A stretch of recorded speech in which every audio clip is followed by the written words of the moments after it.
Umabot na rin sa Cebu ang pangangalampag ng ilang transport groups dahil sa walang prenong taas presyo sa petrolyo.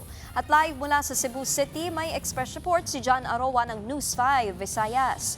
John, anong update dyan sa transport strike nga sa Cebu? Hindi halos isang buwan na hindi na makasada. Ang ilang super dito sa Cebu dahil mahanap siya ng langis. Bitbit ang mga placards sa tarpaulin, itinspire sa pagsayaw ng kanta. Hawak ng supers na kanilang protesta. Inilat nila ang dumadaang motorista na magbusina o mag-noise barrage bilang pakikisa sa programa. Samantala, Ricky, ang asawa naman ng isang super, aminado na kumakalam ang kanilang sikmura dahil sa taas tingin sa langis. Nagpamahalan pa ng bilihin. Samantala, ang ilang mga pasahero na natin sa Palawan City kaninang alas 7 ng umaga. Sa kabila nito, hindi naman napakuha ng biyahe ng mga pasahero ngayon dito sa Cebu City. Bagamat isang sigurang ang transport strikes, marami pa ng mga super ang mas pasilig na biyahe.